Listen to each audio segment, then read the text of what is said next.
Hello friends, आज अपन देखते हैं वेक्टर अलजेब्रा के example of vector algebra.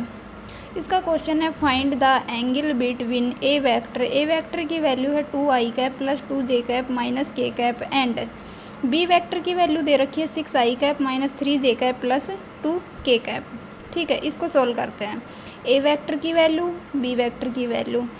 Angle ज्ञात करने का फॉर्मूला होता है A vector dot B vector is equal to A B cos theta.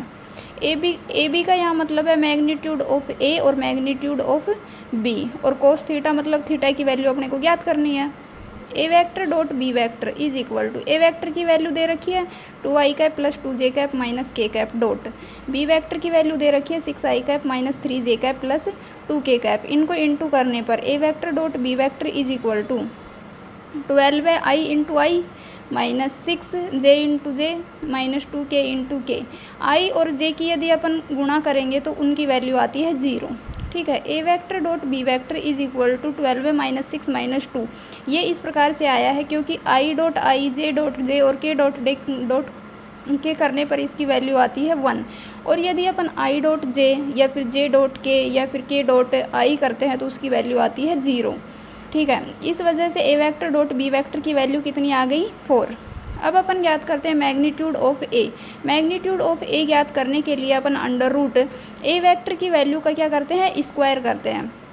तो ए वेक्टर की वैल्यू क्या दे रखी है, A vector is equal to 2i cap plus 2j cap minus k cap.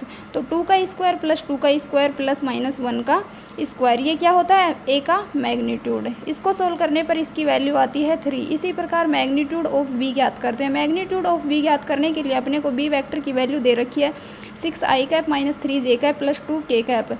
तो उसकी वैल्यू ज्ञात करते हैं तो उसकी वैल्यू आती है 7। इस प्रकार इन सभी वैल्यू को हम फॉर्मूले में पुट करते हैं तो put the value in formula 4। A vector dot B vector की वैल्यू कितनी है 4। उसके बाद में A B cos theta, A B cos theta magnitude of A कितना है 3 और मैग्नीट्यूड ऑफ बी कितना है 7 और कोस थीटा। इनकी वैल्यू ज्ञात करते हैं। वैल्यू ज्ञात करने पर आती है cos theta is equal to 4/21 और theta is equal to cos inverse 4/21। मतलब ये क्या आ गई, थीटा की वैल्यू आ गई। ए वेक्टर और बी वेक्टर के बीच में एंगल ज्ञात करना था तो एंगल की वैल्यू है कोस इनवर्स 4/21।